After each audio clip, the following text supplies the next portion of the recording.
कहानी एक ऐसी लड़की की है जिसके मदर और फादर उसे बचपन में छोड़कर चले जाते हैं, जिसके बाद से वो अपने बड़े भाई के साथ बड़ा हुआ। एक दिन उसकी आंखों के सामने उसके बड़े भाई को कोई मार देता है। इस गुस्से से उसे पता चलता है कि उसके पास वॉरियर बॉडी है, जिससे वो कई सारे स्पिरिट गार्डियन को समन कर सकता है। इस पावर से उसने अपने बड़े भाई का बदला लिया और उसने डिसाइड किया कि वो घोस्ट लेकर सबसे पावरफुल जनरल बनेगा।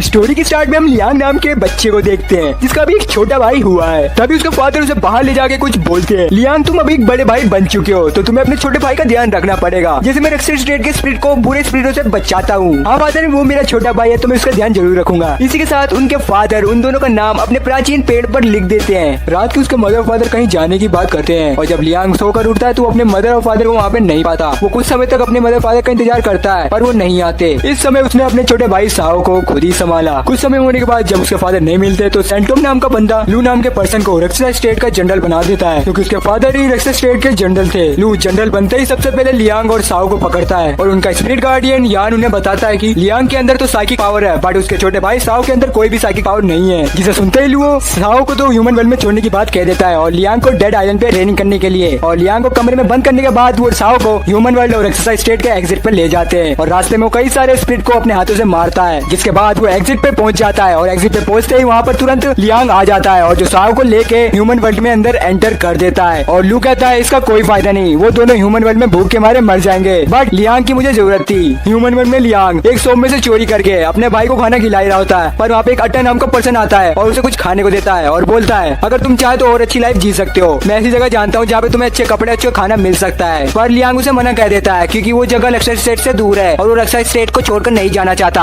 अट्टा जाने से पहले उसे अपना एड्रेस दे देता है और बोलता है कभी भी जरूरत हो तो मुझे बता देना। ठंडी आने से साओ की तबीयत खराब हो जाती है और लियांग के पास पैसे नहीं होते उसकी तबीयत सही कराने के लिए। मजबूरन लियांग को अट्टा के पास जाना पड़ता है और उसे बोलता है तुम मुझे उस जगह ले चलो जहाँ पर तुम मुझे कहते हैं कि अच्छा खाने और अच्छा कपड़े मिलते हैं। तभी हम एक लैंड लेडी को देखते हैं जिसने लियांग को अच्छे कपड़े और अच्छा खाना दिया होता है, पर लियांग सोच रहा होता है कि मेरा छोटा भाई अभी कहाँ पर है और उसको याद कर रहा होता है। तभी अट्टा एक पर्सन से बात कर रहा होता है और उसे बताता है कि मैंने लियांग को तो बेच दिया बट साओ की तबीयत होने के कारण मैं उसे नहीं बेच पाया। और उन सबकी ये बातें लियांग सुन लेता है और उससे अपने भाई के बारे में पूछता है। अट्टा बताता है कि मैंने तेरे भाई को एक कूड़ेदान में फेंक दिया है। जिसे सुनते ही वो लैंड लेडी और वो पर्सन उसे पकड़ते हैं, उसे बहुत मारते हैं। तभी लियांग के अंदर की पावर इंक्रीज होती है जिससे उसके अंदर की स्पिरिट गाइडेंस समन होती है। उसका नाम यूजिन होता है और उन दोनों की खाट खड़ी कर देता है। फिर लियांग अट्टा के पास जाता है और उससे उसके सारे पैसे छीन कर साओ को हॉस्पिटल में ले जाता है जहाँ पर वो एक धमाकेदार एंट्री मारता है। जिसके बाद हम देखते हैं कि साओ की तबीयत अब सही है और लियांग अपने स्पिरिट गार्डियन यूजिन से बात कर रहा होता है। और हम कुछ सालों बाद का सीन देते हैं जहाँ पर साओ भी बड़ा हो चुका होता है और वो एक बच्चे को बचा रहा होता है जिसे एक पर्सन उससे पैसे छीनने की कोशिश करता है। और वहाँ पर लियांग आके अपने स्पिरिट गार्डियन से उसे मजा सिखा देता है और वो पर्सन पुलिस स्टेशन जाके उनकी कंप्लेंट भी कर देता है, जिससे हमें पता चलता है कि साओ और लियांग कई सारे बच्चों की मदद ऐसे ही करते हैं। हम उन दोनों को वहीं पर देखते हैं जहाँ पर वो बचपन में रहा करते थे। लियांग जो कि अपने छोटे भाई साओ को सुला रहा होता है। साओ बोलता है भाई हमारे मॉम डैड कैसे दिखा करते थे। लियांग बताता है हमारी मॉम तो काफी ज्यादा सुंदर थी और हमारे डैड काफी ज्यादा टॉल और स्ट्रॉन्ग थे क्योंकि वो रक्षा स्टेट के जनरल हुआ करते थे। इसे सुनकर साओ का भी मन करता है रक्षा स्टेट जाने का और लियांग भी एग्री कर देता है उसे रक्षा स्टेट ले जाने का, क्योंकि काफी टाइम हो चुका है उसे रक्षा स्टेट गए हुए। वो सोचता है अगर मॉम डैड आ गए होंगे तो हमें पता कैसे चलेगा, तो हमें एक बार रक्षा स्टेट जाकर देखना पड़ेगा। और हम उन दोनों को रक्षा स्टेट के अंदर देखते हैं। हम वहाँ पर एक स्पिरिट को इवल स्पिरिट से मार खाते हुए देखते हैं और लियांग भी बोलता है कि हमें इसे बचाना चाहिए, पर यूजिन ने बताता है कि ये स्पिरिट काफी ज्यादा स्ट्रॉन्ग है तो हमें इससे बचकर ही रहना चाहिए। जिसके बाद साओ उसे एक पत्थर मारता है, बोलता है कि तुम्हें अपने बराबर वालों से लड़ना चाहिए ना कि किसी कमजोर से। ये सब देख के लियांग भी वहाँ पे आ जाता है और साओ को उस लड़की के पास छोड़ देता है और अपने स्पिरिट गार्डियन के साथ मिलके वो इस इवल स्पिरिट से लड़ता है। जिसके बाद फाइनली उसे डिफीट कर देता है और वहाँ के सारे स्पिरिट खुश हो जाते हैं कि हमारे पिछले जनरल का बेटा आ चुका है। तभी ये सारी बातें लू को भी पता चल जाती है और उस सारे इवल स्पिरिट को लियांग और साओ को ढूंढने के लिए कह देता है। और ये सब देखने के बाद साओ और लू वहाँ से जाने की प्लानिंग कर ही होते हैं, पर वहाँ पे लू आ जाता है और उनसे बोलता है लियांग तुमने फाइनली अपनी स्पिरिट गार्डियन को समन करना सीख लिया, अब तुम डेड आइलैंड पे जाके ट्रेनिंग करने के लिए तैयार हो। जिसके बाद ही लूजिन और यान के बीच में बैटल होती है, पर लूजिन कमजोर होने के कारण वहाँ पे हार जाता है। जिसके बाद ही लू बोलता है तुम कमजोर हो इसलिए तुम्हारा गार्डियन भी कमजोर है, इससे अच्छा तुम डेड आइलैंड पे जाके और ट्रेनिंग करो और भी स्ट्रॉन्ग बनो।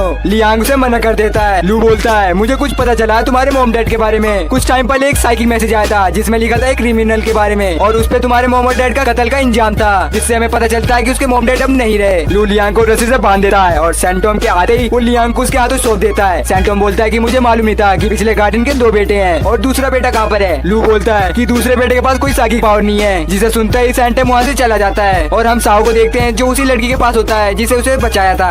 इसी के बाद हम लियांग को डेड आइलैंड पे देखते हैं जहाँ पर वहाँ के खड़ूस मास्टर उन्हें सभी को बता रहे होते हैं अगर तुम इस डेड आइलैंड पे अच्छे से रहोगे और सारे टीचरों के टेस्ट पास कर लोगे तो फिर कांस्टेबल तुम सभी को किसी एक स्टेट का जनरल बना देंगे। अगर तुम इस टेस्ट में पास नहीं हो पाओगे तो तुम सबकी सारी मेमोरी मिटाकर तुम्हें ह्यूमन वर्ल्ड में छोड़ दिया जाएगा। जिसके बाद ही हम देखते हैं कि कुछ बच्चे शर्त लगा रहे होते हैं कि इनमें से कौन सबसे पहले भागने की कोशिश करेगा। हम एक ब्लू कलर के बच्चे को भी देखते हैं जो लियांग को ही देख रहा होता है और तभी लियांग वहाँ पे पानी में कूद जाता है और टीचर वहाँ पे बताते हैं कि अगर जो भी इस पानी के अंदर जाएगा वो बॉटम के अंदर ही पहुंचेगा और ये पानी इतना गहरा है कि जब तक वो इंसान मर नहीं जाता तब तक ये पानी खत्म नहीं होगा। जिसके बाद टीचर अपने मैजिक का यूज करके लियांग को बाहर ले आते हैं। तभी वहाँ के कुछ बच्चे उसे परेशान करने लग जाते हैं और लियांग स्पिरिट गार्डन को समन करने की कोशिश करता है पर वो समन नहीं कर पाता क्योंकि ये डेड आइलैंड ऐसा बना हुआ है कि यहाँ पे कोई भी बच्चा अपने गार्डन को समन नहीं कर पाता, जिससे वो बच्चे उस पर हंसने लग जाते हैं। तभी वहाँ पे वो ब्लू बॉय आ जाता है जिसे देख के वो बच्चे बोलते हैं कि तुम अब कैसे बचोगे, तुम्हारा भाई भी नहीं है तुम्हें बचाने के लिए। तभी वहाँ पे वो ब्लू बॉय आ जाता है और अपने 3 स्पिरिट गार्डन को समन करके उन बच्चों को डरा देता है पूरी तरीके से। जिसके बाद ही वो बच्चे वहाँ से भाग जाते हैं और वो लड़का बोलता है कि तुम यहाँ से भागना क्यों चाहते हो। लियांग भी उसे बुरी तरीके से बता देता है कि मैं अपने भाई को बचाने के लिए यहाँ से जाना चाहता हूँ। ब्लू बॉय उसे यहाँ से जाने के लिए मदद भी करता है और बोलता है चलो मेरे साथ। और हम उन दोनों को देखते हैं कि वो वहाँ पे डेड आइलैंड के ऊपर चढ़ रहे होते हैं। चढ़ते चढ़ते वो ब्लू बॉय अपने बारे में भी बताता है कि मेरे पास एक वॉरियर बॉडी है जिससे मैं कई सारे स्पिरिट गार्डन को समन कर सकता हूँ। लियांग भी अपने बड़े भाई और छोटे भाई के बारे में बताता है कि हम दोनों के बीच में कितनी बॉन्डिंग बनती है और मुझे उसे जल्दी से बचाने जाना है। जिसके बाद ही वो दोनों ऊपर पहुंच जाते हैं। ब्लू बॉय बोलता है कि यहाँ से तुम्हें निकलने के लिए यहाँ से नीचे कूदना पड़ेगा जिससे तुम ह्यूमन वर्ल्ड के अंदर एंटर कर दोगे। लियांग शॉक हो जाता है कि इतने नीचे से मैं गिरूंगा तो मैं मर न जाऊँ। ब्लू बॉय ये भी बताता है कि ये सिर्फ मेरी थ्योरी है कि अगर तुम यहाँ से गिरोगे तो ह्यूमन वर्ल्ड में एंटर कर जाओगे। पर लियांग को अपने भाई को बचाना था इसलिए वो वहाँ पे जल्दी से कूद जाता है और कूद के साथ वो ह्यूमन वर्ल्ड में एंटर कर लेता है। साथ वो ब्लू बॉय भी ह्यूमन वर्ल्ड में एंटर करता है। इधर लू भी अपनी आर्मी को बढ़ा रहा होता है जो स्पिरिट इवल स्पिरिट में कन्वर्ट हो जाती है। वो उनके बीच में फाइट करवाता है और जो भी स्ट्रॉन्ग निकलता है वो उसे अपनी टीम में लेता है। तभी वहाँ पे एक इवल स्पिरिट उस पर अटैक करती है और यान आगे सीधा उसे खत्म कर देता है और बोलता है कि दिन ब दिन इवल स्पिरिट स्ट्रॉन्ग होती जा रही है। इधर हम साओ को देखते हैं जो उसी बहन के पास होती है जिसकी जान लियान ने बचाई थी और वहाँ के कुछ स्पिरिट उसको मना करते हैं कि तुम साओ के पास मत रहो। पर वहाँ पे साओ ने सबको मना कर देता है, बोलता है तुम सभी यहाँ पे जाओ, मैं अपनी बहन का ध्यान रख लूंगा। कुछ टाइम बाद लू को भी पता चल जाता है और वो सभी स्पिरिट को पकड़कर साओ के बारे में पूछता है और मजबूरन ओल्ड मैन को साओ के बारे में बताना पड़ता है। तभी लू कुछ इवल स्पिरिट को उन्हें पकड़ने के लिए बोल देता है और देखते देखते उन इवल स्पिरिट में साओ को पकड़ ही लिया होता है। साओ बहन को बचाने के लिए गार्डियन स्पिरिट को बुलाने वाला जेस्चर ट्राई करता है पर उसके अंदर कोई भी साइकिक पावर नहीं होती और तभी वो सारे इवल स्पिरिट उसे मारने लग जाते हैं। तभी वहाँ पे लियांग आ जाता है यूजिन के साथ और उन सभी इवल स्पिरिट को खत्म कर देता है और वो साओ से बोलता है फाइनली मैं तुमसे मिल पा रहा हूँ। साओ भी रोने लग जाता है और वो बताता है कि जब तुम नहीं थे तो मुझे बहन ने ही बचाया था और वो बहन की तरफ इशारा करता है। तभी हम देखते हैं कि बहन के अंदर नेगेटिव एनर्जी आ जाती है और लियान और यूजिन को पता चल जाता है कि बहन अब इवल स्पिरिट में कन्वर्ट हो चुकी है। बहन सीधा साओ पे अटैक कर देती है जिसे बचाने के लिए लियांग को मजबूरन बहन को मारना पड़ता है। इसी के साथ उन दोनों ने बहन को दफना दिया होता है और उसके ऊपर व्हाइट फूड लगा देते हैं। पर साओ को काफी ज्यादा रोना आता है क्योंकि उसने उसका ध्यान रखा था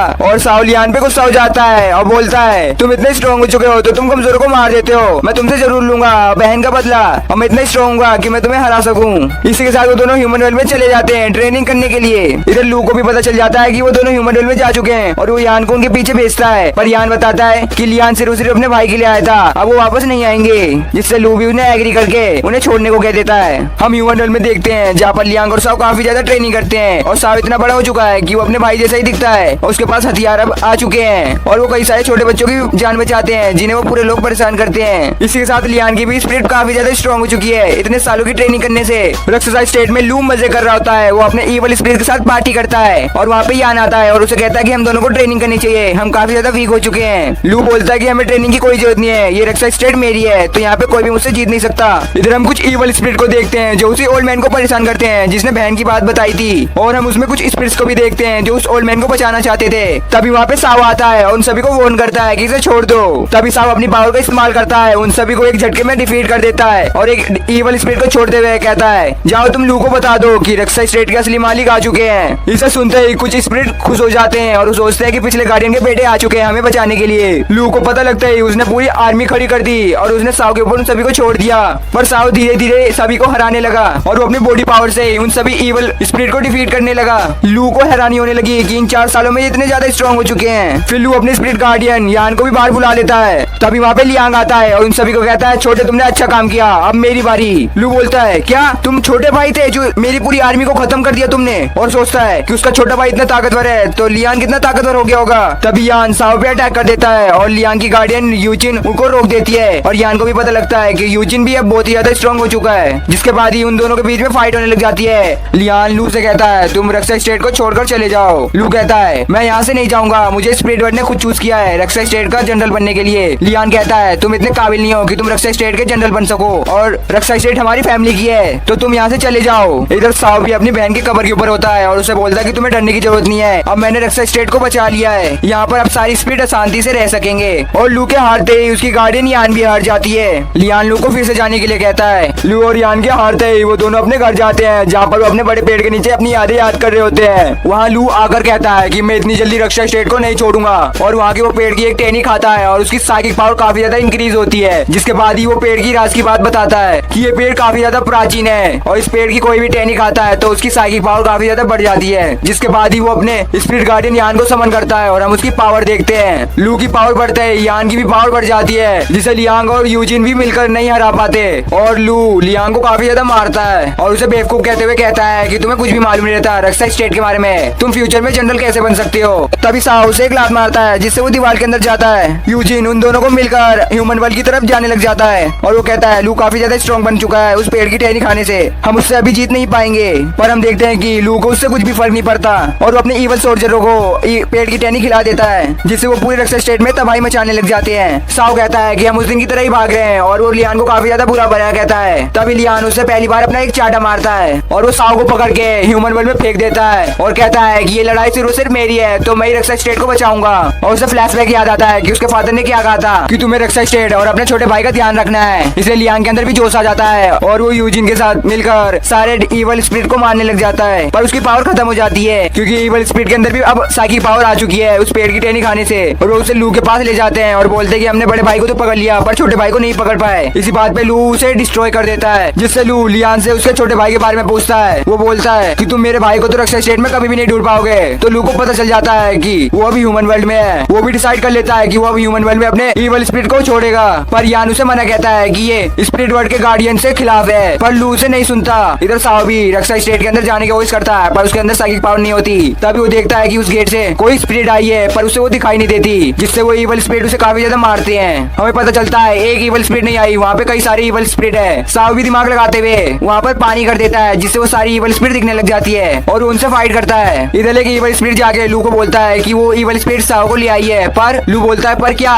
इवल स्पिरिट साओ को नहीं लाई, साओ इवल स्पिरिट के ऊपर आया है। इधर हम साओ को देखते हैं जो उसके पीछे इवल स्पिरिट होता है वो एक ही झटके में खत्म हो जाती है। साओ बोलता है बड़े भैया मैं आ गया, मुझसे पहले तुम्हें कोई भी नहीं हरा सकता। लियांग उसे यहाँ से जाने के लिए कहता है कि तुम यहाँ पे नहीं जीत पाओगे। तभी साओ लू को चैलेंज करता है फाइट के लिए। लू से कहता है क्या तुम अपनी पावर से यहाँ तक आए हो, तुम ऐसा नहीं हो, तुम इवल स्पिरिट के ऊपर से आए हो और ना ही तुम्हारे पास कोई भी मैजिक पावर है जिससे तुम मुझे हरा सको। तभी साओ उस पर अटैक कर देता है बिना कुछ कहे और वो दोनों फाइट करते हैं पर उन्हें देख के ऐसा नहीं लगता कि वो सीरियसली लड़ रहे हैं। लू तो सिर्फ उसके मजे ले रहा था और उसे मार के सीधा लियान के साथ फेंक देता है। साओ भी थोड़ा बहुत उठ जाता है पर दोनों भाई के बीच में कुछ अनबन हो जाती है जिसे सुनते ही लू को भी काफी गुस्सा आता है और वो अपनी पूरी पावर को रिलीज करता है। लू कहता है साओ तुम एक स्पिरिट गार्डियन के बंदे को मारना चाहते हो ना, तो तुम अपने बड़े भाई को ही क्यों नहीं मार देते, उसके पास भी स्पिरिट गार्डियन है। इसे सुनते ही साओ को काफी ज्यादा शौक लगता है। वो उसकी याददाश्त मिटाने को कहता है कि मैं इसकी सारी याददाश्त मिटा दूंगा, सिर्फ और सिर्फ इसके पास गुस्सा ही रहेगा। इसे सुनते ही लियान यूजिन को बुलाता है पर यूजिन कमजोर था इसलिए वो यहाँ से जल्दी हार जाता है। जिसके बाद लू साओ की पूरी मेमोरी रेस कर देता है और उसे भड़काते हुए कहता है कि तुम्हारा सबसे बड़ा दुश्मन ये लियान है और उसे एक खंजर देता है। साओ की भी कुछ याद नहीं रहता, सिर्फ उसे लियान के गुस्से के बारे में याद था और वो खंजर लेके लियान को मारने जाता है। लियान भी उससे फाइट करने के लिए तैयार हो जाता है और फाइट करते करते वो अपने भाई को याद दिलाता है कि मैं उसका बड़ा भाई हूँ, हम दोनों बचपन में एक ही साथ रहा करते थे और तुम कैसे मेरी उंगली पकड़ के हमेशा सोया करते थे। पर साओ को कुछ भी याद नहीं आता। इधर यूजिन की भी हालत पतली हो गई थी पर वो लियो को बचाने के लिए आगे बढ़ता है। तभी यान उसे रुकने को कहता है कि अगर तुम आगे बढ़ोगे तो मैं तुम्हें खत्म कर दूंगा, पर यूजिन वहाँ से नहीं रुकता। मजबूरन यान को उसके ऊपर तीर चलाने पड़ते हैं पर यूजिन नहीं रुकता और उसके ऊपर कई सारे तीर लग जाते हैं। अंत में वो अपने घुटनों के बल आ ही जाता है। यूजिन बोलता है कि मैं मरते दम तक अपने मास्टर का कहना मानूंगा और उनको प्रोटेक्ट करूंगा। इधर साओ भी अपने बड़े भाई लियान को बहुत मारता है पर लियान उस पर अटैक नहीं करता। जिसमें कुछ टाइम बाद साओ लियान के ऊपर खंजर मारने वाला होता है पर वो सोचता है कि मैं इसे क्यों मारना चाहता हूँ और मैं इससे इतना नफरत क्यों करता हूँ और उसको काफी ज्यादा रोना आता है और वो सोचता है कि मुझे रोना क्यों आ रहा है, मैं इसको मारना चाहता हूँ और मार भी नहीं पा रहा क्योंकि तुम मेरे भाई हो और तुम्हें रोना इसलिए आ रहा है क्योंकि हम दोनों ने काफी कुछ सहा है, पर फिर भी तुम मुझसे प्यार बहुत ज्यादा करते हो। जिसके बाद ही साओ को धीरे धीरे कुछ न कुछ याद आने लग जाता है। तभी लू वहाँ पे आता है और उस खंजर को आगे कर देता है और वो खंजर सीधा जाके लियान के पेट में लगता है, जिसके बाद ही साव को काफी ज्यादा रोना आता है, पर उसको कुछ भी याद नहीं आ रहा होता है और उसके माइंड में चल रहा होता है कि बचपन में कैसे वो उसकी उंगलियां पकड़ता था और इसी टाइम पे उसको सारी मेमोरी याद आ जाती है और वो बहुत ही ज्यादा फूट फूट कर रोने लग जाता है। लू उसे रोते हुए देख के उसे शांत होने के लिए कहता है कि तुम इतना शोर मत मचाओ। साव के शांत न होने से लू उसके ऊपर हमला करता है, पर तभी हम देखते हैं कि रक्षा स्टेट में चारों तरफ काले बादल आ चुके हैं और लू के ऊपर एक काफी बड़ी बिजली गिरती है, जिससे हम देखते हैं कि वो बिजली की पावर से साव के अंदर काफी पावर आ गई है। और यूजिन कहता है हम सभी साव के अंदर कोई भी मैजिकल पावर नहीं डिटेक्ट कर पा रहे थे क्योंकि साव की एक बॉडी वॉरियर बॉडी है। लू को इसके बारे में कुछ भी नहीं मालूम होता और यान उसे बताता है कि नॉर्मल इंसान सिर्फ एक गार्डियन स्पिरिट को समन कर सकता है और जिसके पास वॉरियर बॉडी होती है, और वॉरियर बॉडी वाला बंदा जो कि कई सारे स्पिरिट गार्डियन को समन कर सकता है। पर लू इस बात को नहीं मानता और यान उसे बताता है अगर साव के पास ऐसी पावर है तो वो कभी भी हमें हरा सकता है। यूजिन भी बोलता है कि तुम्हारे मानने से कुछ भी नहीं फर्क पड़ता और ये बोल के वो अपनी पीठ में से जो बॉक्स होता है उसे ओपन करता है। तभी हम फ्लैशबैक देखते हैं जहाँ पर साव पूछ रहा होता है यूजिन तुम्हारे इस बॉक्स में हमेशा क्या रहता है। यूजिन बताता है कि इसमें साव फैमिली के लिए एक वेपन है। साव बोलता है तुम इस वेपन को मेरे भाई को क्यों नहीं दे देते। यूजिन मना करते हुए कहता है कि ये वेपन सिर्फ वॉरियर बॉडी के लिए है और लियान के पास वॉरियर बॉडी नहीं है। इसके बाद यूजिन ने अपने सेक्रीफाइस करते हुए उस वेपन की सील तोड़ दी, जिसमें से 7 जनरल निकलते हैं और स्प्लिट वर्ल्ड में जनरल्स की पावर काफी ज्यादा होती है। जनरल यूजिन से बोलते हैं कि लगता है तुम्हें साव फैमिली का वंशज मिल चुका है जिसके पास वॉरियर बॉडी है। यूजिन भी उनसे बोलता है हाँ मुझे मिल चुका है। साव जो कि लियान का छोटा भाई है उसके पास वॉरियर बॉडी है। जनरल्स उसे बताते हैं कि साव अभी काफी ज्यादा छोटा है और हमारी पावर को कंट्रोल नहीं कर पाएगा, जिसे यूजिन समझाते हुए कहता है कि मैं इन दोनों के साथ बचपन से रहा हूँ और मैंने इन दोनों की बॉन्डिंग देखी है और साव के अंदर काफी ज्यादा पावर है और मुझे यकीन है साव तुम सभी की पावर कंट्रोल करना सीख जाएगा। इसे सुनते ही एक जनरल अपने रियल फॉर्म में आता है और उसका नाम सूचू होता है कि मैं हमेशा से इन दोनों का ध्यान रखूंगा और मरते दम तक मैं इन सभी की रक्षा करूंगा। इसे सुनते ही बाकी जनरल्स को मारना ही पड़ता है। तभी यूजिन वहाँ पे खत्म हो जाता है। बाकी सारे जनरल्स साव की बॉडी में समा जाते हैं, जिससे साव की काफी ज्यादा पावर बढ़ जाती है और उसके अंदर साइकिक पावर भी आ जाती है। तभी उसके हाथ में वो वेपन आ जाता है और वेपन के आते ही वो सूचू को समन करता है। लू ये सब देख के यान को उसके ऊपर अटैक करने के लिए कहता है, पर सूचू उसको एक बच्चे की तरह हाथ में पकड़ लेता है। फिर साव लू के मजे लेने लग जाता है और उसे बहुत ही ज्यादा मारता है। इतना मार खाने के बाद भी लू का घमंड नहीं जाता और वो साव के ऊपर अटैक करता है, लेकिन साव के पावर के आगे वो नहीं टिकता। तभी वो अपने पकड़े हुए ईवल स्पिरिट को उसके ऊपर छोड़ देता है। उसी दौरान उसके ऊपर भी कुछ ईवल स्पिरिट अटैक कर देती हैं। साव अपनी पूरी पावर का इस्तेमाल करने का डिसाइड करता है और एक ही बार में सारी ईवल स्पिरिट को खत्म कर देता है। तभी वो घर टूटने लग जाता है और उन दोनों को बचाने के लिए सूची और यान आते हैं। सूची ने साव को बचा लिया होता है और यान लू को लेके वहाँ से भागने लग जाता है रक्षा स्टेट के लास्ट गेट पर, जिससे वो रक्षा स्टेट से जा पाए। पर लू अभी भी उनसे फाइट करने के लिए बोल रहा था और उन्हें मजा सिखाने के लिए कहता है। तभी हम देखते हैं उन दोनों का पीछा सूचू भी कर रहा होता है अपने घोड़े पे बैठकर। लू यान को कहता है उससे फाइट करने के लिए। यान को मजबूरन से फाइट करनी पड़ती है, पर वो उसके आगे नहीं टिकता और बार बार मार खाता रहता है। इधर साव पूरे रक्षा स्टेट के सारे इवल स्पिरिट को खत्म करता है और कुछ इवल स्पिरिट लू की तरफ भी आते हैं और लू को लगता है कि वो उनको बचाने के लिए आए हैं, पर वो लू को पीटने के लिए आए होते हैं। तभी यान वहाँ पे आके उन सभी इवल स्पिरिट को मार देता है, पर ये लास्ट टाइम था कि उसने लू की जान बचाई है। इसके बाद ही वो भी खत्म हो जाता है। इसे देखते ही लू की मेंटल कंडीशन खराब हो जाती है और वो जोर जोर से हंसने लग जाता है। फिर सूचू उसे मारने वाला था, पर साव आके उसे बचा लेता है और कहता है हमें इसे मार के कोई फायदा नहीं होगा और उसे ह्यूमन वर्ल्ड में फेंक देता है। और हम देखते हैं लू का घमंड अभी भी नहीं जाता और वो अपने आप को रक्षा स्टेट का जनरल समझता है और ह्यूमन वर्ल्ड में कुछ लोगों से पंगा भी लेता है, जिस वजह से उसे लोग मारने लग जाते हैं। और इधर साव अपने भाई के स्पिरिट को इधर आने का इंतजार करता है, जिसे देखकर स्पिरिट वर्ल्ड के कांस्टेबल भी हैरान होते हैं और वो साव को रक्षा स्टेट का जनरल बनाने के लिए कहते हैं और डेड आइलैंड पे ट्रेनिंग करने के लिए। जिसके बाद ही सैंटोम उसके भाई की स्पिरिट ले आता है और वो अपने भाई को गले लगा के काफी ज्यादा रोता है। इस मूवमेंट में सैंटोम भी उन्हें डिस्टर्ब नहीं करता। कुछ टाइम होने के बाद सैंटोम उसे डेड आइलैंड पे जाने के लिए कहता है, जिससे वो रक्षा स्टेट का जनरल बन सके, पर साव मना कर देता है और लियान के कहने से वो मान जाता है। इसके बाद हम साव को डेड आइलैंड पर देखते हैं जहाँ पर वो ट्रेनिंग करता है और इधर लियान अपने घर को बनाने में लगा होता है। इसी तरह कुछ साल बीत जाते हैं। जब साव अपने घर पर आता है वो अपने बड़े भाई से मिलता है, पर वो अपने बड़े भाई से थोड़ा बड़ा हो चुका है क्योंकि स्पिरिट की कभी हाइट नहीं बढ़ी, जिससे लियान बोलता है फाइनली मुझे एक छोटा भाई बनने का मौका मिल चुका है और वो साव को अपनी उंगली पकड़ने के लिए कहता है। साव भी उसकी उंगली पकड़ लेता है।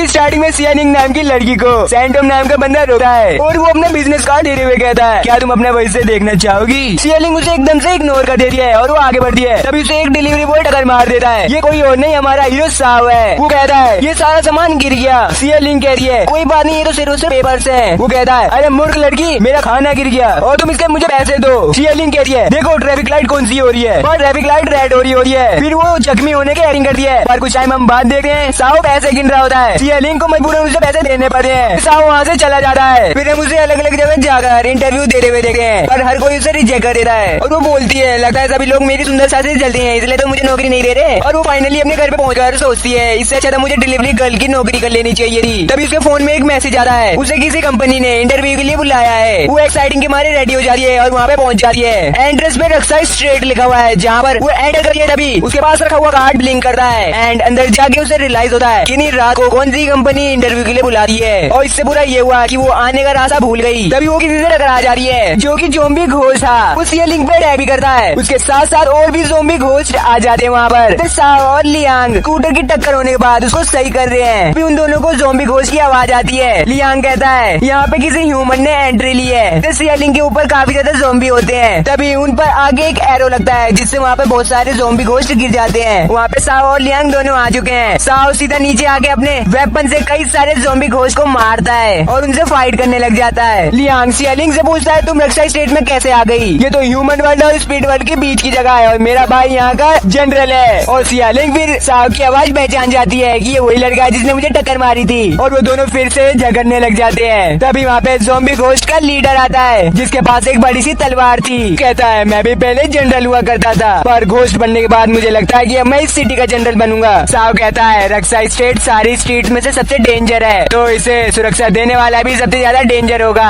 वो दोनों लड़ाई करने लग जाते हैं, जिस दौरान साओ भी अपने वेपन की पावर भी यूज करता है, जिससे घोस्ट लीडर की तलवार भी टूट जाती है। पर तभी उस पे एक एंडाकोंडा अटैक करता है। घोस्ट लीडर जो एक एंशिएंट एंडाकोंडा के साथ मर्ज हो जाता है और साओ पे काफी अटैक करता है और लास्ट में उसे एक दीवार में फेंके मारता है। वो कहता है अब रक्षा स्टेट मेरी हुई और बाकी ज़ॉम्बीज को सियालिंग और लियांग को खत्म करने के लिए कहता है। फिर साओ वहाँ पे उठ खड़ा होता है और कहता है चाहे तुम किसी के साथ मर्ज होके ताकतवर बन जाओ, पर जब हम ह्यूमंस किसी के साथ मर्ज होते हैं तो हमें हराना इम्पॉसिबल हो जाता है। फिर वो अपने गार्डियन सूचू को समन करता है, जिसे देख के स्पिरिट लीडर की तो फटके चार हो जाती है और वो वहाँ से भागने लग जाता है। सूचू एक ही अटैक में उस लीडर और उसके साथियों को खत्म कर देता है। साओ कहता है क्या किसी और को रक्षा स्टेट चाहिए? इसे सुन के बची हुई ज़ॉम्बी स्पिरिट उसके सामने झुक जाते हैं। ये सीन क्या राक्षी का भाई डेंजर ही सीन है। ये दिन सियालिंग सो के उठती है और उसे ये सब सपना ही लग रहा होता है। तभी वो साओ और लियांग को देखती है जिससे वो शॉक होती है। साओ कहता है रूल्स के हिसाब से जब कोई ह्यूमन रक्षा स्टेट में एंटर करता है तो हमें उसकी मेमोरी मिटानी चाहिए और उसे डराता भी है। तब वो फिर से कहता है लेकिन रक्षा स्टेट में तो सिर्फ गार्डियन स्पिरिट वाले लोग एंटर कर सकते हैं और मुझे तुम्हारे में से कोई भी साइकिक पावर फील नहीं हुई। तब वो फिर से उसे डराता है, जिसके डर के मारे सियालिंग उस पे बैग फेंक के मारती है, जिसमें से सैंटोम का वही कार्ड निकलता है। वो कार्ड साओ को मिलता है। वो पूछता है ये कार्ड तुम्हारे पास कैसे आया? सियालिंग उन्हें कहती है ये सब तो इसी बंदे की वजह से हो रहा है और उनको मैसेज दिखाते हुए कहती है मैं तो यहाँ पे इंटरव्यू के लिए आई थी। मैसेज देख के वो दोनों काफी ज्यादा शौक होते हैं। ये तो साइकिक मैसेज है, इसे तो सिर्फ साइकिक पावर वाले लोग ही समझ सकते हैं, हमें तो इसके अंदर से कोई भी साइकिक पावर फील नहीं हो रही। अगले सीन में साओ सियालिंग को उसके घर छोड़ने के लिए निकलता है। सियालिंग बोलती है मैंने तो रक्षा स्टेट को काफी छोटा समझा था, पर ये तो काफी बड़ा है। साओ उससे बताता है कि ये स्ट्रीट काफी छोटी हुआ करती थी, पर स्ट्रीट के बनने से इस स्ट्रीट को भी बड़ा कर दिया गया है। जो कांस्टेबल है जो इस स्ट्रीट को कंट्रोल किया करते थे उनका कंट्रोल भी नहीं रहा, इस वजह से उन्होंने कई सारे स्पिरिट गार्डन वाले लोगों को असाइनमेंट किया जो इवल स्पिरिट को ह्यूमन वर्ल्ड में जाने से रोक सके। और वो ये भी बताता है कि जब कोई गार्डन स्पिरिट का बंदा मरता है तो वो डायरेक्ट स्पिरिट वर्ल्ड में चला जाता है, लेकिन नॉर्मल इंसान उसको काफी ज्यादा टाइम लगता है, जिस वजह से वो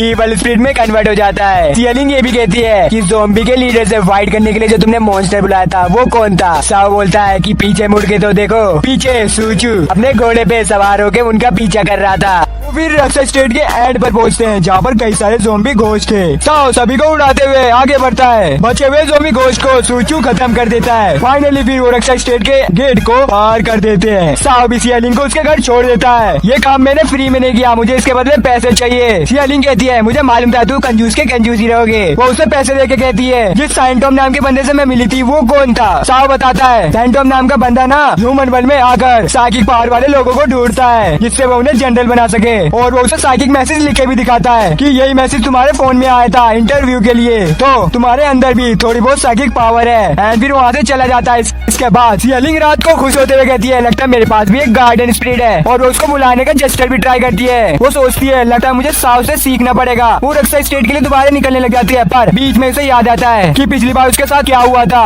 एंड वो डिसाइड करती है मैं अपने ह्यूमन वर्ल्ड में ही रहूंगी और यहाँ रहने के लिए सबसे पहले मुझे एक जॉब चाहिए, और नेक्स्ट डे वो एक जॉब के लिए अप्लाई करती है जहाँ पे वो सेलेक्ट हो जाती है। हाथ को खुशी के मारे वो सैंटोम का कार्ड फेंकते हुए कहती है अब मुझे इसकी कोई जरूरत नहीं है, मैं अपनी लाइफ ह्यूमन वर्ल्ड में जी लूंगी। और सैंटोम का बिजनेस कार्ड एक रोबोट के पास जाके गिरता है, जिस वजह से वो सिया लिंक की साइकिक पावर को डिटेक्ट करता है और उसकी लोकेशन भी मिल जाती है और वो सारी डिटेल अपने बॉस को देता है। बॉस उसे कहता है कि तुम सिया लिंक को पकड़ लो। और इधर सिया लिंक खाली पुलाव बना रही है कि जब मैं जॉब करूंगी ना तो सारे लोग मुझसे इम्प्रेस हो जाएंगे। तब वहाँ पे वही रोबोट आता है और सिया लिंक को पकड़ने की कोशिश करता है, लेकिन उसी टाइम वहाँ पे सैंटोम आके उस रोबोट की मुंडी धड़ से अलग करता है और वो कहता है तुम्हारी गार्डन स्पीड है ना, उसके पीछे किंगडम ऑर्गेनाइजेशन के लोग पड़े हैं और ये सारी चीजें किंगडम ऑर्गेनाइजेशन का बॉस देख रहा है और वो और भी रोबोट्स को भेज देता है सिया लिंक को पकड़ने के लिए। जिस वजह से सैंटोम कहता है तुम जल्द से जल्द रक्षा स्टेट के लिए निकलो। एंड वो लिफ्ट की तरफ भागती है पर वहाँ पर भी रोबोट्स थे, इसलिए वो सीधा जाके छत पे जाती है और उधर भी रोबोट्स आ जाते हैं। तो सैंटोम उन सभी को मारने लग जाता है और आखिरी में सिया लिंक को एक क्रेन के ऊपर फेंकता है और उसे नीचे पहुंचा देता है। ना वो रक्षा स्टेट के लिए भागती है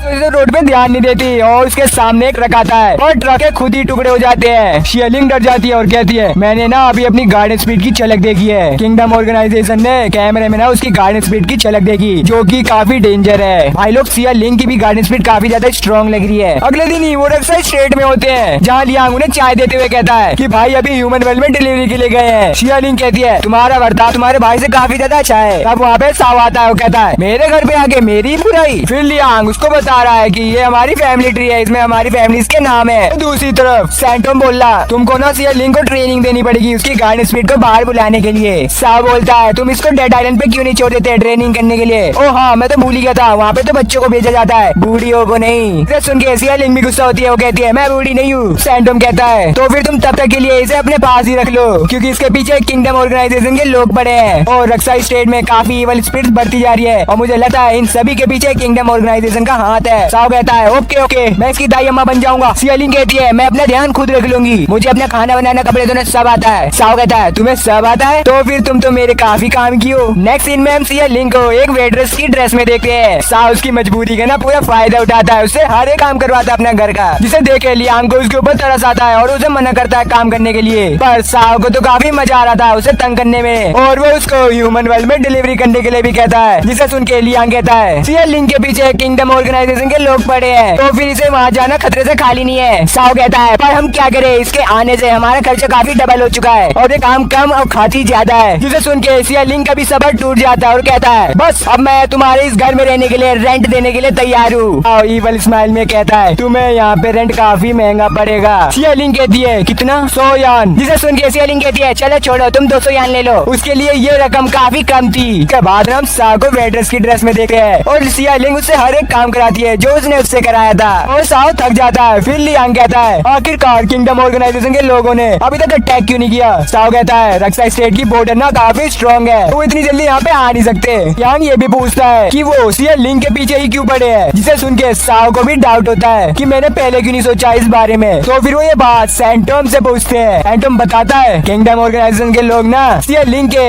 गार्डन स्पीड के पीछे पड़े हैं, उसके पास ना रिवाइव करने की पावर है। जिसे सुन के लियांग और साव दोनों ही शौक होते हैं, रिवाइव करने की पावर ना डेड इंसान को जिंदा कर देती है। सैंटोम ये भी बोलता है अगर तुम उसको ट्रेनिंग दोगे और उसकी गार्डन स्पीड को बाहर बुलाने में हेल्प करोगे तो तुम भी उसकी रिवाइव करने की पावर को यूज कर सकते हो। नेक्स्ट सीन में हम सिया लिंक को देखते हैं जो साव को बुला रही है। साव के बाहर नहाने से वो उसके पास जाती है, वो ना बड़े ट्री के नीचे ना प्रार्थना कर रहा है। फिर वो उठ के कहता है अब बस बहुत हुआ, आज से तुम्हारी ट्रेनिंग स्टार्ट हो जाएगी। इसे सुन के सिया लिंक भी काफी शौक होती है, ये इतनी जल्दी चेंज कैसे हो गया। साव ये सब ना रिवाइव की पावर के लिए कर रहा है। मैं आप सभी को बता दूं का छोटा भाई लियांग एक स्पिरिट है जिसे वो जिंदा करना चाहता है और वो उसे अगले दिन से ही ट्रेनिंग करवाने लग जाता है, जैसे कि ब्रीथिंग प्रैक्टिस, एक हाथ से तलवार चलाना और अपने सर से लकड़ी को तोड़ देना। इसे करके वो काफी ज्यादा थक जाती है और वो साव की ना लियांग से कंप्लेंट करती है। लियांग कहता है मेरा भाई इतना स्ट्रिक्ट नहीं है पर वो तुम्हारी भलाई के लिए कर रहा है, रुको मैं तुम्हें कुछ बुक्स देता हूँ। तभी हम दूसरे सीन में देख रहे हैं जिसे सैंटोम आया है, उसे सिया लिंक ने बुलाया है और वो कहती है साव मुझे कॉमिक बुक पढ़ के ट्रेनिंग दे रहा है, ये मुझे सीरियसली नहीं ले रहा। सैंटोम कहता है पर मैं इसमें कुछ भी नहीं कर सकता, तो फिर तुम मुझे यहाँ से ले जाओ। सैंटोम कहता है मैं तुम्हें यहाँ से नहीं ले जा सकता, अभी मैं क्रिमिनल को ढूंढ रहा हूँ। सुन के साव पूछता है वो कौन सा क्रिमिनल है। फिर वो दोनों सिया लिंक को इग्नोर करके आपस में बात करने लग जाते हैं। साव और लियांग दोनों उस क्रिमिनल का नाम सुन के काफी हैरान होते हैं, जिसके बाद ही सैंटोम वहाँ से चला जाता है। इसके बाद साव कहता है जो इंसान अपने आप पे भरोसा नहीं कर सकता वो जीवन में कुछ नहीं कर सकता। इसके बाद वो वहाँ से चला जाता है। बात सुन के सिया लिंक रात भर सोचती है और उसकी बातों को रिपीट डिफीट करती है। और थोड़ी देर बाद उसको एक ब्लास्ट की आवाज आती है। वो बाहर जाके देखती है जहाँ पर साओ और लियांग सिटी को देख रहे हैं। फिर से सिटी में इवल स्पिरिट ने अटैक कर दिया है, जिसके बाद ही वो दोनों वहाँ जाने के लिए सोचते हैं। लियांग कहता है सियालिंग तुम भी हमारे साथ चलो, तुम्हें रियल लाइफ बैटल की एक्सपीरियंस मिलेगा। साओ कहता है इसे रहने दो, ये यहाँ पे प्रोटेक्शन के लिए आई है। फिर वो दोनों वहाँ से चले जाते हैं, पर सियालिंग को भी क्या फर्क पड़ता है, वो भी पैदल वहाँ जाने के लिए लग जाती है। दोनों भाई इवल स्पिरिट को खत्म करने लग जाते हैं और लियांग सोचता है इस बार तो इवल स्पिरिट ज्यादा है और ये किसी और डायरेक्शन से आई है। शायद से ये हो सकता है किंगडम ऑर्गेनाइजेशन चेक कर रही है कि रक्षा स्टेट की बैरियर कहाँ पे कमजोर है, इसलिए ये सारे अटैक्स अलग अलग डायरेक्शन से हो रहे हैं। इसलिए ये अटैक्स बार बार अलग अलग डायरेक्शन से होते हैं। तब तक वहाँ भागते भागते सियालिंग भी आ जाती है। फिर लियांग उसके पास जाके कहता है आखिरकार तुम आई गई, तुम देख रही हो ना मेरा भाई कितना स्ट्रॉन्ग है। सियालिंग कहती है वो क्योंकि लड़का है इसलिए वो स्ट्रॉन्ग है। उन दोनों के पीछे एक ज़ॉम्बी घोस्ट आता है। सियालिंग तो डरती है पर लियांग नहीं डरता और वो अपने मार्शल आर्ट की वजह से उसको डिफीट कर देता है। जिसके बाद वहाँ पे और भी ज़ॉम्बीज आते हैं। लियांग उनसे लड़ते हुए कहता है मेरा भाई ना पहले इतना स्ट्रॉन्ग नहीं हुआ करता था, ना इसके पास गार्डन स्पिरिट थी। जब उसने अपने आप पे भरोसा स्टार्ट किया तब से वो इतना स्ट्रॉन्ग बन गया है। और वो ये भी बोलता है अगर तुम चाहो तो एक सिंपल कॉमिक बुक से भी काफी पावरफुल बन सकती हो।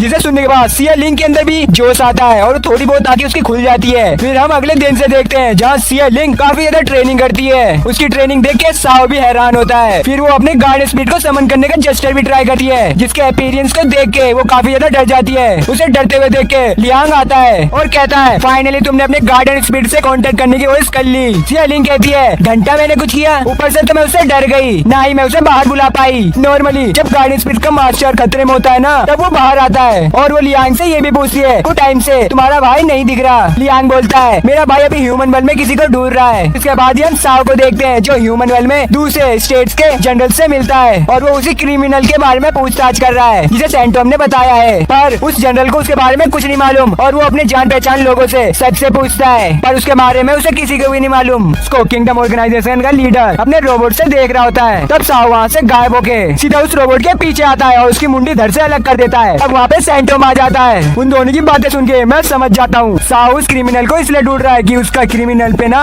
कि मॉम डैड के मर्डर का इंजाम है और उसको मारना चाहता है। तब फिर सैंटोम उस रोबोट की मदद से किंगडम ऑर्गेनाइजेशन के लीडर से कांटेक्ट करता है, जिससे वो किंगडम ऑर्गेनाइजेशन के बॉस से बात कर पाते हैं। वो कहता है तुम कितने बेवकूफ हो, तुम अकेले ही रक्षा स्टेट में तुमने छोड़ दिया है। साओ कहता है रक्षा स्टेट की बॉर्डर ना काफी स्ट्रॉन्ग है। बॉस कहता है तुम्हारी ये गलतफहमी काफी ज्यादा ही बड़ी है। और इधर सियालिंग कहती है मुझे ना काफी ज्यादा डर लग रहा है, यहाँ ना ही साओ ना ही सैंटोम है, क्या ये किंगडम ऑर्गेनाइजेशन की चाल हो सकती है? तो फिर हम अकेले हैं तो हमें बचाएगा कौन? लियांग कहता है मैं हूँ ना। सियालिंग कहती है मुझे मालूम है तुम स्ट्रॉन्ग हो बट तुम्हारे पास साओ जैसी गार्डन स्पिरिट नहीं है। तभी उन पे एक स्पाइडर रोबोट अटैक कर देता है, जिसे लियांग अपने वेपन से रोक लेता है। सियालिंग तो एक अटैक में अपने घर के अंदर भाग जाती है। लियांग अपने लाइटिंग अटैक करता है उस रोबोट के ऊपर, पर रोबोट का उस पर कोई भी असर नहीं होता। फिर रोबोट उसके ऊपर स्पाइडर वेब भेजती है। लियांग उसको आर पार करते हुए उस पर फिर से अटैक करता है और स्पाइडर रोबोट उसे दूर फेंक देती है। उसके बाद ही वो सियालिंग को भी पकड़ लेती है। देखे बॉस कहता है तुम दोनों यहाँ पर बैठे रहो, मैंने तुम्हारा सियालिंग को पकड़ ही लिया। साओ कहता है मुसीबत के वक्त ही लोग अपनी पूरी पावर का इस्तेमाल करते हैं। बॉस कहता है पर सियालिंग तो अपने गार्डन स्पिरिट को समन ही नहीं कर पा रही, वो कैसे अपनी पूरी पावर का इस्तेमाल करेगी? साओ कहता है अभी तुम आगे देखो।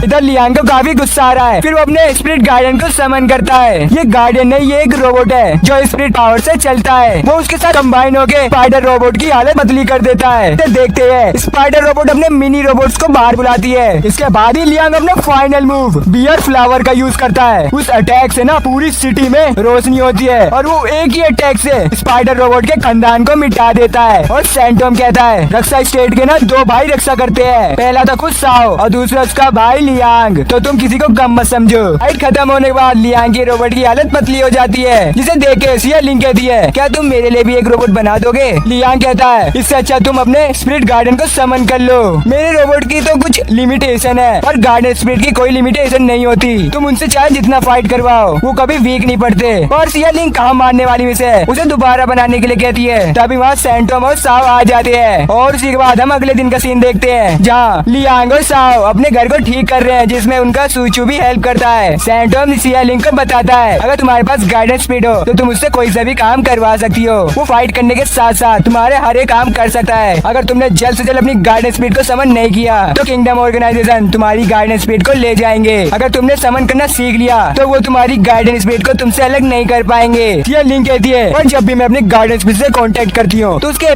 एक्सपीरियंस से मैं डर जाती हूँ। साव वहाँ पे आके कहता है किंगडम ऑर्गेनाइजेशन ने हमारी रक्षा स्टेट के वीकनेस को जान लिया है। मुझे लग रहा है कि कुछ टाइम में वो हमारी रक्षा स्टेट में अटैक कर सकते हैं। हम इधर देखते हैं किंगडम ऑर्गेनाइजेशन का बॉस काफी गुस्से में हो रहा है। वो अपनी तीसरी हार को अफोर्ड नहीं कर सकता और वो डिसाइड करता है कि अब वो रक्षा स्टेट में अटैक करेगा और हम उसकी पहली बार एक फेस देखते हैं। साव सियालिंग को गार्डन स्पिरिट बुलाने वाला जस्टर ट्राई करवाता है पर उसका कोई भी काम नहीं होता। जिसके बाद वो कहता है लास्ट टाइम तुम्हारी गार्डन स्पिरिट तुम्हारे खतरे होने पे आई थी ना। और वो बोलता है चलो मेरे पास एक आइडिया है। और वो रक्षा स्टेट के एंड पर पहुंचते हैं जहाँ पर ज़ॉम्बी घोस्ट सबसे ज्यादा होते हैं। सियालिंग समझ गई थी कि साव क्या करना चाहता है, वो बता पाती बस साव और यूजिन वहाँ से निकल लेते हैं और वो डर के मारे साव की स्कूटर को पकड़ लेती है। ये सीन क्या फनी सीन है, इसका फेस तो देखो। फिर साव सूचू को उसके पास छोड़कर वहाँ से चला जाता है। जिसके जाते ही सूचू भी धरती के नीचे चला जाता है। सियालिंग को ज़ॉम्बीज से डर लग रहा है और वो अपना जस्टर भी ट्राई करती है पर उसका कोई फायदा नहीं। सबने वो तीनों देख रहे हैं सियालिंग का क्या करेगी। सियालिंग उनसे बचने की कोशिश करती है पर वो लास्ट में उनके पकड़ में आई जाती है। इसके बाद वो तीनों नीचे आके उन सभी ज़ॉम्बीज को खत्म कर देते हैं। उन तीनों को पता चल चुका है सियालिंग की गार्डन स्पिरिट उसके हार्ट चेन से बंधी है, इसलिए वो बाहर समन नहीं हो पा रही। फैंटम बोलता है तुम्हें अपने गार्डन स्पिरिट के बिना ही अपने हार्ट चेन को तोड़ना पड़ेगा।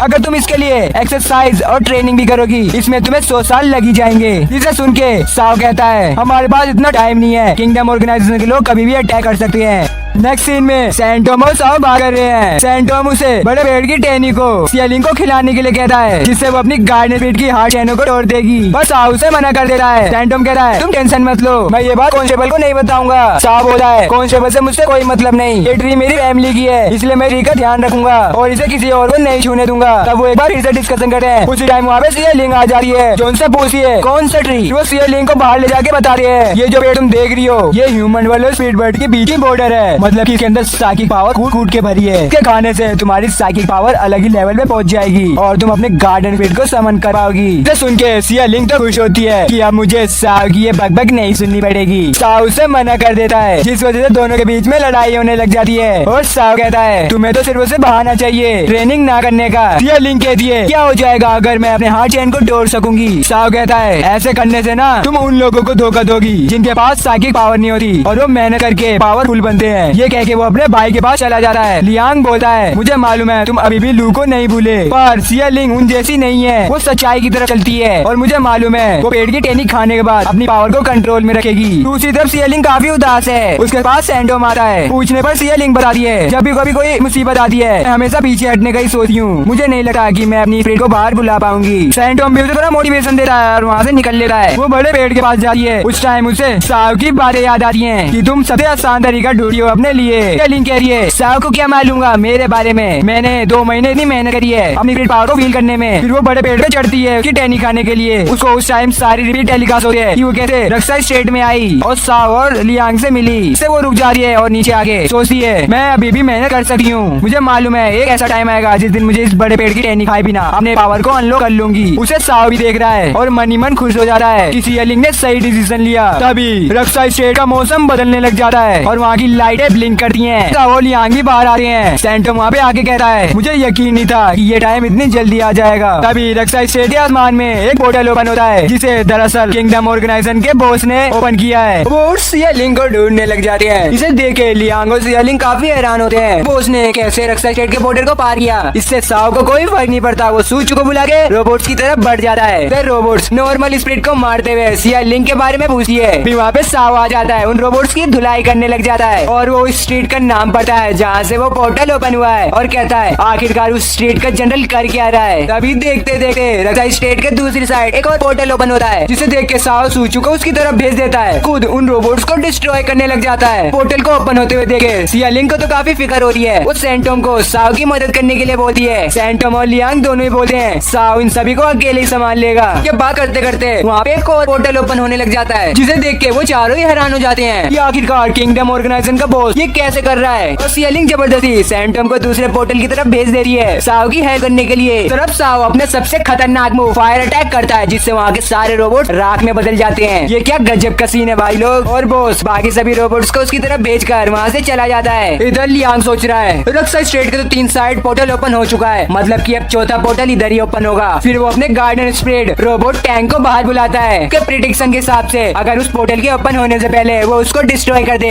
तो वो बंद हो सकता है और उसकी प्रिडिक्शन एकदम सही होती है। वहाँ पे एक और पोर्टल ओपन होता है जिसे देखते हुए लियांग अपना सबसे पावरफुल अटैक बियर फ्लावर का यूज करता है, जिससे उस पोर्टल के रोबोट्स निकलने से पहले ही डिस्ट्रॉय हो जाते हैं। जिसे देख के सैंटोम भी खुश होता है और इधर साव ने भी सारे रोबोट्स को डिस्ट्रॉय कर दिया। फिर लियांग सिया लिंग के पास आता है। सिया लिंग कहती है मेरे पास गार्डन स्पीड है पर फिर भी मैं तुम सभी पे निर्भर रहती हूँ। साव भी वहाँ पे आके कहता है हाँ तुमने सही कहा, तुम किसी काम की नहीं हो, ना ही तुमने अच्छे से ट्रेनिंग की, ना ही तुम अपनी गार्डन स्पीड को बाहर बुला पाई। और उसे ओल्ड लेडी भी कहता है। इसे सुन के वो दोनों फिर से झगड़ने लग जाते हैं। सैंटोम आगे कहता है तुम फिर से मियां बीवी की तरह लड़ने लगे। वो दोनों कहते हैं तुम बीच में मत बोलो। सैंटोम कहता है मुझे जाके चेक करना पड़ेगा, लगता है यहाँ पे कुछ बड़ा होने वाला है। तभी वो किसी एक पोर्टल के अंदर एंट्री लेता है। जल्दी फिर उन सभी पोर्टल में से लाइट निकलती है जो सिया लिंग के ऊपर गिरने ही वाली थी, पर साव से बचा लेता है। और उस लाइट में से एक काफी बड़ा मॉन्स्टर निकलता है। इसके 3 सर हैं भाई, ये तो कुत्ते जैसा मॉन्स्टर है। जिसे देख के सूचू कहता है असली लड़ाई तो अब शुरू हुई है। और लियांग कहता है इस मॉन्स्टर की पावर ना अलग ही लेवल पे है, साव को तो कुछ फर्क नहीं पड़ता। और वो कहता है ये काम भी किंगडम ऑर्गेनाइजेशन का बॉस का ही होगा, वरना रक्सा स्टेट में कोई भी मॉन्स्टर एंटर नहीं कर सकता। ये सब चीजें सारी कांस्टेबल देखते हैं। ये सभी ना शुरुआत से ही रक्सा स्टेट को देख रहे थे कैसे वहाँ पे तबाही मच रही है। वो सभी डिसाइड करते हैं जल्द से जल्द किंगडम ऑर्गेनाइजेशन के बॉस को हमें पकड़ना होगा।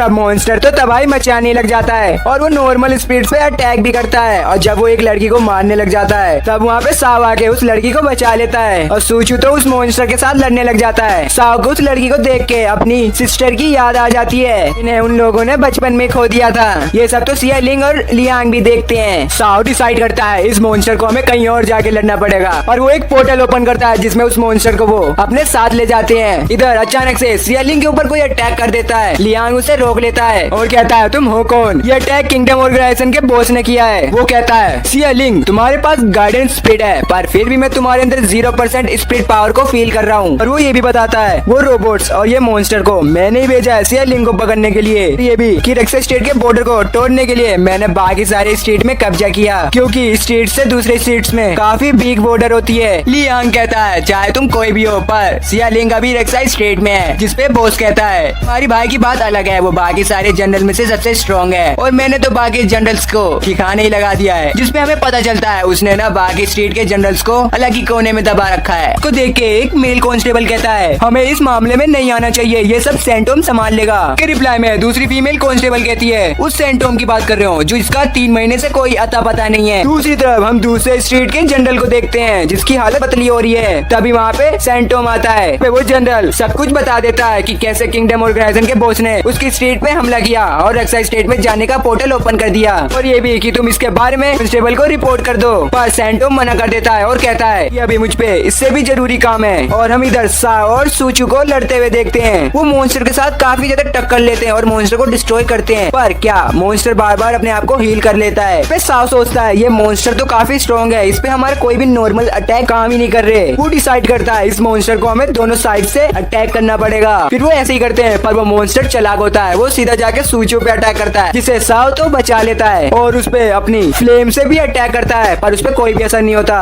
जिसपे साव कहता है ये मॉन्स्टर कैसा है, इस पे मेरी फ्लेम्स का भी कोई असर नहीं हो रहा। इधर हम लियांग और उसके रोबोट टैंक की हालत देखते हैं जो काफी खराब है, जिसका मतलब बॉस तो काफी स्ट्रॉन्ग है। और लियांग सिया लिंग को कहता है कि तुम जाके छुप जाओ, यहाँ पे काफी ज्यादा खतरा है। सिया लिंग बड़े पेड़ के पीछे जाके छुप जाती है। लियांग उस बॉस के ऊपर अटैक करता है पर बॉस स्पीड में तो काफी तेज है। साव कहता है ये मॉन्स्टर कैसा है, हम इसके ऊपर अटैक कर रहे हैं, इवन इसके पीछे से भी अटैक कर रहे हैं पर ये हमें हमेशा पहचान लेता है और इसने अभी तक अपनी आंखें तक नहीं खोली। सूचू कहता है आखिरकार ये तो एक डॉग ही है ना, इसकी स्मेल पावर काफी स्ट्रॉन्ग है। फिर साव कहता है इस जगह को मैंने ऐसे नहीं चूज किया, ये जगह काफी अलग तरीके से बनी है, यहाँ पर अलग अलग स्ट्रीट में जाने के लिए पोर्टल्स है। तो फिर साव मॉन्स्टर पे अटैक करने के लिए तैयार हो जाता है। सूचू भी समझ जाता है कि साव क्या करना चाहता है और वो मॉन्स्टर को अपने पीछे ले जाने लग जाता है, जिस वजह से साव उसके ऊपर चढ़ के मजे ले रहा है। जिसके बाद सूचू तो किसी और पोर्टल में चला जाता है और साव उस पे एक छोटा सा अटैक करके वो भी किसी और पोर्टल में पहुंचता है। उस पोर्टल से वो अपनी फ्लेम्स को उसके ऊपर शूट करता है और उसको अलग अलग पोर्टल में ले जाके काफी ज्यादा मारता है, पर वो मॉन्स्टर अपने आप को बार बार हील अप कर लेता है, जिसे देख के साव और सूचू भी समझ जाते हैं ये मॉन्स्टर किसी का गार्डियन स्पिरिट है, इसलिए ये उसकी स्पिरिट पावर से अपने आप को हील अप कर रहा है। अगर हमें इसे खत्म करना है तो पहले इसके मास्टर को हमें खत्म करना पड़ेगा। इधर रोबोट टैंक की भी हालत पतली हो गई थी बॉस से लड़ते हुए, तो फिर लियांग अपने हैंड टू हैंड उससे फाइट करता है और उसकी पावर थोड़ी सी कम हो जाती है, जिस वजह से वो कमजोर पड़ता है। जिसे देख के सिया लिंग बड़े पेड़ की टहनी के बारे में सोचती है और कहती है नहीं नहीं मैं नहीं खाऊंगी उसे। अभी वहाँ वहाँ लियांग आता है जिसकी हालत थोड़ी खराब हो गई। वो सियालिंग को बड़े पेड़ की टहनी खाने को बोलता है जल्द से जल्द, क्योंकि उसे समझ आ गया कि वो अकेले बॉस से नहीं जीत पाएगा। सुन के वो पेड़ की टहनी खाने के लिए जाती है, पर उसे अभी भी साव से डर लग रहा है और वो लियांग से कहती है तुम साव को बता देना कि मैं तुम्हारी वजह से खा रही हूँ। और वो पेड़ की टहनी को खा लेती है जिस वजह से उसकी साइकिक पावर बढ़ने लग जाती है। तब वहाँ पे काफी बड़ा तूफान आता है जिसमें वो तीनों के तीनों उड़ जाती हैं। सियालिंग कहती है क्या मैं कर पाई? लियांग कहता है हाँ, और उसकी गार्डन स्पिरिट बाहर आती है जिसका साइज विशाल था, जिसके देख के बॉस भी काफी स्माइल करता है। उसकी पावर देख के लियांग कहता है तुम्हारी गार्डन स्पिरिट की हालत कुछ अच्छी नहीं लग रही। पर सियालिंग कहती है हाँ, ये इतने सालों से कैद में था इसलिए लगता है ये अपना कंट्रोल भूल गया है। उसकी स्पिरिट अपने मुंह से लेजर निकालते हुए चारों तरफ अटैक करती है। लियांग कहता है तुम्हारी गार्डन स्पिरिट की लेजर काफी ज्यादा डेंजर है, अगर ये लेजर बड़े पेड़ को टच करेगी तो वो डिस्ट्रॉय हो जाएगा। उसके बाद खत्म होते ही कोई बड़े पेड़ के पीछे से सियालिंग के गार्डन स्पिरिट के ऊपर अटैक करता है, जिस वजह से वो अपने लेजर से उस बड़े पेड़ को डिस्ट्रॉय कर देता है और उसमें से काफी तेज लाइट निकलती है जिसमें कि सारे नॉर्मल स्पिरिट उसकी तरफ अट्रैक्टिव होते हैं। बॉस बताता है पेड़ के टूटते ही स्पिरिट वर्ल्ड और ह्यूमन वर्ल्ड की बॉर्डर टूट गई है जिसमें कि सारी नॉर्मल स्पिरिट जाने लग जाएगी। सियालिंग को डर लगता है और वो लियांग को देखती है। स्पिरिट होने के कारण लियांग भी उस पोर्टल के अंदर जाने लग जाता है, पर उसने अपने आप को बचा रखा है। उसका हाथ भी छूटता है जिसमें सियालिंग उसको बचा लेती है, जिसमें लियांग कहता है मुझे माफ कर देना कि मैंने तुम्हें बताया नहीं कि मैं एक स्पिरिट हूँ। सियालिंग कहती है इससे मुझे कोई नहीं फर्क पड़ता। वो ये भी कहती है कि साव अभी तक यहाँ पे क्यों नहीं आया। फिर साव उस मॉन्स्टर के ऊपर एक काफी बड़ा अटैक करता है जिस वजह से वो किसी और पोर्टल में जाके गायब हो जाता है और उसके आसपास काफी ज्यादा पोर्टल ओपन होने लग जाती हैं। वो समझ जाता है कि अब स्पिरिट वर्ल्ड की बॉर्डर टूट चुकी है और वो रक्सा स्टेट में जाने के लिए एक पोर्टल से दूसरे पोर्टल में जंप कर रहा है। ऐसे करते करते आखिरी में वो एक रूम में आता है जहाँ पे सैंटोम था, जिसपे साव उस पे टच करता है पर सैंटोम नीचे गिर जाता है। इसका मतलब कि वो मर चुका है। उसने कांस्टेबल के लिए कुछ मैसेज छोड़ा है, लिखा है कि किंगडम ऑर्गेनाइजेशन के बॉस के अलावा एक न्यू फोर्स तैयार हो रही है स्पिरिट वर्ल्ड में कब्जा करने के लिए। साव भी समझ जाता है जो हमारे साथ इतने टाइम से सैंटोम है वो एक बहरूपिया है। फिर वो सेक्स स्टेट के लिए निकल जाता है। इधर बॉस सियालिंग को गिराने की कोशिश करता है पर सियालिंग उसके वही बाल पकड़ लेती है और लियांग को बचाती है। बॉस उसके ऊपर अपनी पावर का इस्तेमाल करता है जिस वजह से वो लियांग का हाथ छोड़ देती है। तभी वहाँ पे साव आता है और लियांग को पकड़ के कहता है कि मैं तुम्हें दोबारा नहीं मरने दूंगा। देख के बॉस कहता है आखिरकार तुम आ ही गए और वो अपनी गार्डन स्पिरिट को बुलाता है जो कि वही है इंसर वाला। वो अपने स्पिरिट गार्डन के साथ कंबाइन होकर एक मॉन्स्टर में कन्वर्ट हो जाता है। वो दोनों लड़ने लग जाते हैं जिस दौरान साव अपनी फ्लेम्स का अटैक भी करता है। बॉस उस अटैक को सियालिंग की गार्डन स्पिरिट के ऊपर डाइवर्ट कर देता है जिससे वो साव की तरफ अटैक करता है ताकि सूची उसे रोक लेता है। उसे सियालिंग की गार्डन की तरफ भेजकर खुद बॉस के साथ लड़ने लग जाता है। इस दौरान बॉस ना काफी ताकत दिखा रहा है, जिस टाइम ना बॉस ज्यादा ही फुदक रहा है और कहता है अरे तुम हार मान क्यों नहीं लेते। फिर हमारा साव अपने दूसरे गार्डियन लियांग को बाहर बुलाता है, जिसे देख के बॉस की तो हालत पतली हो गई और वो समझ जाता है साव की बॉडी ना एक वॉरियर बॉडी है और उसके पास एक से ज्यादा गार्डियन स्पिरिट है। साव कहता है तुम चिंता मत करो, ये तुम्हारे साथ नहीं लड़ेगी, ये सियालिंग के गार्डियन स्पिरिट को रोकने जाएगी। फिर वो सभी आपस में लड़ने लग जाते हैं जिस दौरान बॉस उसे पीछे से अटैक करता है। लियांग आता है और उसे एक ही मुक्के में उसके स्पिरिट से उसे अलग कर देता है और कहता है तुमने मेरे मास्टर को छूने की हिम्मत कैसे करी। बॉस की तो हालत पतली हो गई है। साव बोलता है मैं तुम्हें अपनी एक राज की बात बता दूं, मेरे पे लियांग और सूचू जैसे 7 गार्डियन स्पिरिट है, जिसे सुन के उसकी हालत तो बस खराब ही होने वाली है। और बॉस भागते हुए कहता है अगली बार मैं तुम्हें जरूर देख लूंगा। तभी वहाँ पे सैंटोम आ जाता है और अपनी गार्डियन स्पिरिट को समन करते हुए बड़े पेड़ के बॉर्डर को सील कर देता है, जिससे सियालिंग बोलती है तुम ये काम पहले नहीं कर सकते थे। साव बोलता है ये असली सैंटोम नहीं है, असली सैंटोम 3 महीने पहले ही मर चुका है। सैंटोम बोलता है वाह आखिरकार तुमने मुझे पहचान ही लिया। साव बोलता है आखिरकार तुम्हारा प्लान क्या है, तुम यहाँ पे आए क्यों हो। सैंटोम बताता है मैं तो शुरुआत से इस बड़े पेड़ को डिस्ट्रॉय करने में लगा था, इसलिए मैं सियालिंग को यहाँ पे लाया। सियालिंग की गार्डियन स्पिरिट है जो पेड़ को डिस्ट्रॉय कर सकती थी, जिसे सुन के सियालिंग भी सैड फील करती है एंड साव उसे सजा देना चाहता था पर उसकी हालत थोड़ी खराब है 2 गार्डियन स्पिरिट को समन करने से। सैंटोम बोलता है तुम अभी आराम करो और ये भी कहता है तुम बड़े पेड़ को दोबारा उगा सकते हो, बस तुम्हें कुछ चीजों की जरूरत पड़ेगी जो तुम्हें अलग अलग स्टेट में मिल जाएगी। साव कहता है मुझे मालूम है। सुबह होते ही सियालिंग की गार्डियन स्पिरिट में से ब्लैक एनर्जी निकलती है, तब वो एक पोर्ट को समन करता है जिसमें रिवाइव की पावर थी और बेहोश हो जाता है। होश आते ही वो पूरी तरह से चेंज हो गया है और उसकी गार्डियन स्पिरिट का नाम है ली। सियालिंग बोलती है तुम जल्द से जल्द रिवाइव की पावर को साव को दे दो।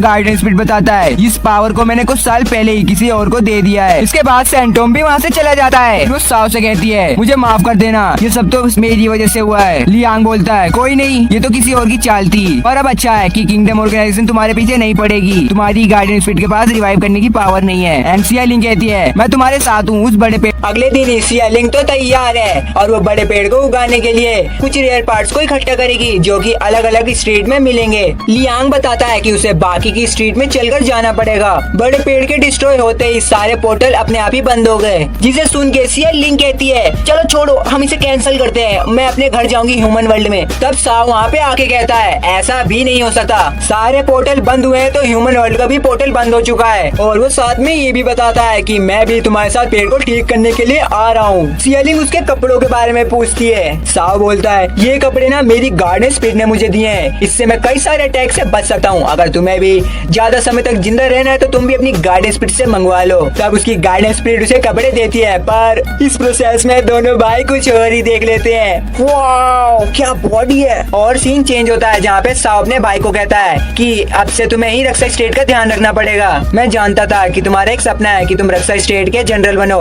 और फिर वो उसको उसके बचपन की तरह उसकी हाथ पकड़ लेता है। I mean, मतलब वो तो उसका बड़ा भाई है लियांग। फाइनली वो दोनों दूसरे स्टेट में पहुंच चुके हैं जहाँ पे सियालिंग व्लॉग्स बना रही है। हेलो गाइस, हम आ चुके हैं दूसरे स्टेट में, यहाँ पे लोग गाँव है, गाँव पे लोग हैं वगैरह वगैरह। और दूसरी तरफ दो बच्चे को ज़ॉम्बी घोस्ट परेशान कर रहे हैं। हमारा हीरो साव डायरेक्ट एंट्री लेके सीधा उन सभी को धपा मारता है। और सियालिंग वहाँ पे आके कहती है बच्चों तुम फिक्र मत करो, हमारे हीरो के पास गार्डियन स्पिरिट है। जिसे सुन के ज़ॉम्बी घोस्ट बोलते हैं अरे भाग रामू भाग, उधर से भाग, दाएं से भाग। और देखते हैं कि उसमें से एक बच्चा बेहोश हो चुका है। और सी नाम की लड़की बताती है कि ज़ॉम्बी घोस्ट से लड़ते हुए इसकी साइकिक पावर काफी ज्यादा यूज हो चुकी है। अब साव अपनी साइकिक पावर उसे देते हुए उसे ठीक कर देता है, पर इसके कारण उसकी बॉडी में थोड़ी सी वीकनेस होती है। बच्चे बोलते हैं थैंक्स, आपने हमारी जान बचाई। सियालिंग बक बक करते बता देती है कि हमें यहाँ पे एक ड्रैगन फ्लावर के लिए आए हैं, शायद से वो एक बड़े पेड़ के नीचे हमें मिलेगा, क्या तुम्हें मालूम है वो कहाँ पर हो सकता है? श्री बताती है हाँ इस तरफ एक बड़ा सा पेड़ है। तब वो सभी एक काफी बड़े पत्थर के पास आ चुके हैं और वो उसी स्ट्रीट के अंदर जाने का बैरियर है। वो अंदर जाते हैं, देखते हैं कि ये स्ट्रीट बाकी स्ट्रीट से काफी हरा भरा है। साव सोचता है रक्षा स्ट्रीट की कंपैरिजन ये स्ट्रीट काफी ज्यादा अच्छा है और यहाँ के स्प्रेड काफी ज्यादा पीसफुली रहते हैं। तब बच्चे उन्हें एक जनरल मैन के बारे में बताते हैं कि वो ऐसे हैं वैसे हैं और उन्हीं की वजह से ये स्ट्रीट इतना ज्यादा अच्छा है। जिसके बाद बच्चे उनको स्ट्रीट के सबसे बड़े पेड़ के पास लाते हैं, जिसको गाँव वाले बुद्धि ट्री के नाम से पुकारते हैं। और गाँव के सभी विलेजर्स इस पेड़ की पूजा करते हैं, इसे अपने गॉड की तरह मानते हैं।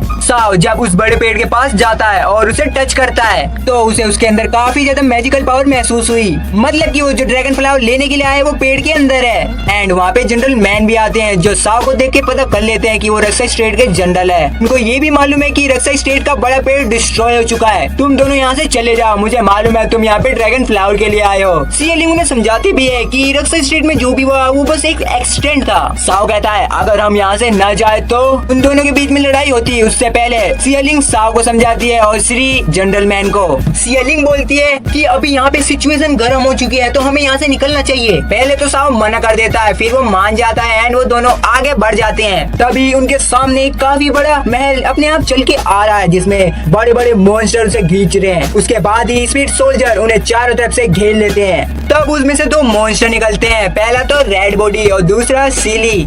सीली बोलती है ओ ओ ओ बड़े दिनों बाद हमें नया शिकार मिला है। रेड बॉडी मॉन्स्टर बोलता है तुम ऐसा मत करो, ये कमजोर नहीं है, मुझे इनमें से काफी ज्यादा साइकिक पावर महसूस हो रही है। तब उसमें से स्पीड गार्डन के कमांडर आके वहाँ पूछते हैं तुम हो कौन? साव बताता है कि मैं रक्षा स्टेट का जनरल हूँ, जिसे सुन के सोल्जर और गुस्सा हो जाते हैं। तब वहाँ पे जनरल मैन आते हैं जिसकी एक आवाज में सारे सोल्जर पीछे हो जाते हैं। जलवा है भाई का जलवा। और भाई मैं आपको बता दूं कि कमांडर जनरल मैन का छोटा भाई है। जनरल मैन जो कि सिटी को सुरक्षा देता है और कमांडर आर्मी के लोगों के साथ मिलकर फाइटिंग करता है। कमांडर बोलते हैं ये वही लोग हैं जिनकी वजह से रक्षा स्टेट का पेड़ टूट चुका है, हमें इन्हें अरेस्ट करके कड़ी से कड़ी सजा देनी चाहिए। और वो सोल्जरों को कहते हैं, पर जनरल मैन गुस्से से बोलते हैं रुको, और वो अपनी पावर दिखाते हैं जिससे कमांडर को उसकी बात माननी पड़ती है। और वो ये भी कहते हैं कि मैं साव को फाइटिंग के लिए चैलेंज देता हूँ, अगर वो मुझसे जीत गया तो वो यहाँ से जा सकता है। तब सीन चेंज होता है और जनरल मैन बुद्धा ट्री के पास बैठा हुआ है। उसी टाइम वहाँ पे श्री आती है, पूछती है आखिरकार बुद्धा ट्री हमारे लिए इतना इम्पोर्टेंट क्यों है? जनरल मैन बताते हैं बुद्धा ट्री हमेशा नॉर्मल स्पीड की बैड मेमोरीज को डिलीट कर देते हैं, जिससे वो इवल स्पीड में नहीं कन्वर्ट हो पाते और वो पीसफुली लाइफ भी बिताते हैं। अगर बुद्धा ट्री को किसी दिन कुछ हो गया तो सारी नॉर्मल स्पीड को अपनी बैड मेमोरीज याद आ जाएंगी। हमें हमेशा इस बुद्धा ट्री को बचा के रखना है। श्री भी सुनते सुनते सो जाती है। इधर साओ और सियालिंग दोनों आराम कर रहे हैं। सियालिंग बोलती है, जनरल मैन इतने भी बुरा इंसान नहीं है, उन्होंने हमें आराम करने के लिए एक दिन का टाइम भी दिया है। इसी के बाद हमारा फाइट का सीन आता है, जो हमारा सबसे फेवरेट सीन है, जिसे देखने के लिए कमांडर और उसके 2 चमचे भी आए हैं। इधर जनरल मैन साओ से उसके रिकवरी के बारे में पूछते हैं। साओ बताता है, मैं इतना रिकवर हो चुका हूँ कि तुम्हें हरा दूंगा। फिर दोनों के बीच में फाइट स्टार्ट हो जाती है। अभी कुछ टाइम के लिए दोनों के बीच में hand to hand fight start होती है। फाइनली हमारा साओ अपनी गाइडेंस स्पीड को समन करता है सूचू।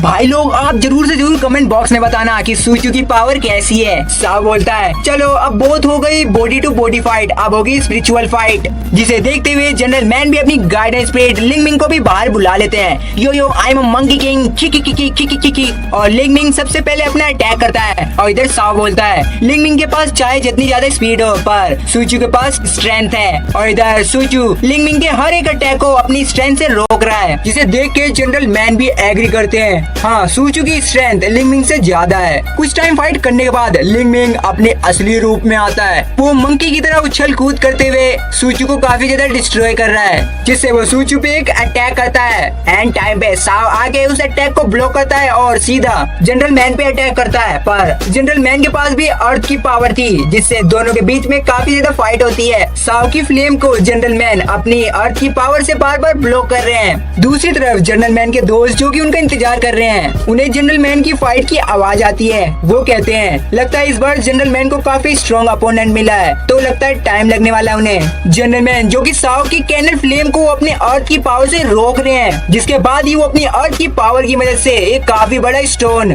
का पहाड़ बनाते हैं, जिसे देख के सूचू उसे डिस्ट्रॉय करता, पर साओ उसे मना कर देता है और उसे वापस बुला लेता है। इसके बाद लियांग कैनल फ्लेम से भी ज्यादा खतरनाक अटैक करता है, पर हम देखते हैं उससे कुछ होता नहीं है। जनरल मैन कहते हैं कि फाइट में हमेशा फटाफट काम करना चाहिए। हमारा हीरो मुस्कुराता है, मतलब कि कुछ गड़बड़ है, और वो अटैक सीधा जनरल मैन पे लगता है, क्योंकि उसने अटैक जनरल मैन पे टारगेट किया था। जिसे देख के सियालिंग कहती है, क्या तुम जनरल मैन को मार दोगे? साओ कहता है, इस फायर से स्पीड वाले इंसानों को कुछ नहीं होता, बस थोड़ी सी खरोंचें आती हैं। जब उसकी फायर मैजिक कम होती है तो हम देखते हैं कि जनरल मैन को एक खरोंच तक नहीं आई। लिंगमिंग ने अपने सिल्वर हैंड का यूज करके उसको प्रोटेक्ट कर लिया होता है। फिर वो दोनों फिर से फाइट करने के लिए सोचते हैं, पर सियालिंग कहती है, क्या तुम और भी लड़के इस ग्राउंड को डिस्ट्रॉय कर दोगे? जनरल मैन साओ से पूछते हैं, तुम क्या चाहते हो? साओ कहता है, अगर तुम हार मानते हो तो ठीक है। जनरल मैन कहते हैं, तुम्हें देख के मुझे अपनी बचपन की यादें आ जाती हैं, मैं भी तुम्हारी तरह हुआ करता था। एंड फिर से वो दोनों फाइट स्टार्ट कर देते हैं। और दूसरी तरफ कमांडर जो विलेज में आया है उस ड्रैगन फ्लावर को लेने के लिए, गांव के लोग उसे रोकते हैं, पर उसकी आर्मी से वो फाइट नहीं कर सकते थे।